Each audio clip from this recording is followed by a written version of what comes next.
ne dañ ko matérialiser à travers ma personne donc kontaan laa si def am si mbégte bu baax a baax dem ko présenter Sénégal si foo xamante ne dëkk Afrique yu bari peut-être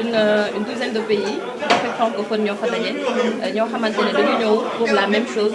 nga ñëw représenter sa dëkk et après tu te rends compte aussi que Sénégal nekk na dëkk boo xamante ne jox nañ ko cër bu baax a baax si sous-région bi donc kontaan laa si am ak fierté bu mag a mag si récompense sànq ñu ngi koy souligner man xëy na problème boobu laa amoon dès le départ man sama choix mosul nekk télévision mosuma def télévision presse écrite laa def presse en ligne après ma dem spécialisé wu rajo donc j'ai jamais fait de télé parce que bokkoon na si liñ doon wax waa ñi def télé xëy na moo nekk ñi ñu am nañu leen xaw nañu am tuuti temps mu ñu si ëpp moo tax ñuy def télé xëy na bokk woon si li taxoon ma dem def rajo mais xëy na passion la woon rek sama orientation la woon mais nekkul loo xamante ne ça tient mais d'abord loolu jigéen ñi si boppam ñoo ko war a di ko bañ waruñu la tabb wala ñu identifier la qualifier la étiqueter la benn affaire boo xamante ne dañ naan parce que mel na nii elle est belle elle est présentable elle passe à la télé ñu war la def meuble non non jigéen ñi ñoo war a bañ loolu nit ki lépp looy def su ma ko waxee sànq danga si war a boole fulla ak fayda ak parce que mu doon lu nga bëgg doon lu nga gëm et puis tu te donnes les moyens lépp looy def tu te donnes les moyens journaliste nekk da ngay toog si télé di wax di animer émission wala nga dem après ñu préparer le journal jox la wala genre dema c'est pas ça donc gëstu la en tout temps chaque fois da ngay wax di gëstu chaque fois da nga war a nekk à jour donc li may wax jigéen ñi nga xamante ñi ngi nekk ci média bi xëy na ñu ngi leen di teg ci bu ñu nangu ñu leen di teg ci télé ñu nekk meuble non non elles valent plus que ça donc nañu wone à chaque fois ne que ñoom seen bopp am na lu ci nekk dañuy naan excusez-moi de l'expression parce que loolu la ñuy wax belle et bête loolu nañ ko refuser carrément parce que c'est pas toujours vrai bu fekkee ne dañ la qualifier ne da nga bête excusez-moi encore parce que le terme est un peu dur mais yow yaa war a def le tout pour montrer en fait que ni toi tu vaux quelque chose am nga valeur da ngay valoriser sa bopp ba pare nit ñi door la valoriser métier bi kenn moomu ko da ngay dégg faral yéen sax ay reporter da ngeen koy dégg ñu naan le journalisme c'est pas pour les femmes parce que yenn événements yi dañ naan góor ñi ñoo koy dem couvrir jigéen ñi dañ leen naan non elles sont fragiles wala yu demee noonu non moi je refuse catégoriquement man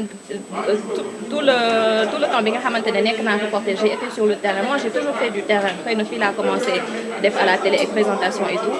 mais je refusais toujours yenn activités yi ñu naan góor ñi ñoo koy def jigéen ñi duñ ko dem koy parce que elles sont fragiles non moi je refuse d'être fragile donc li ma leen di wax mooy elles aussi elles doivent refuser d'être fragiles ñu leen di considérer comme tel xëy na góor ak jigéen seen physionomie bokkul seen force bokkul mais ku góor ki li mu mën jigéen bi aussi mën na ko donc elles doivent prouver aussi du ma féministe nag je le précise mais elles doivent prouver en fait que ni li góor mën ñoom mën nañ ko activité bu tàng manifestation wala ay heures yu demee noonu góor ñi bu ñu ko mënee dem couvrir jigéen ñi aussi mën nañ ko dem couvrir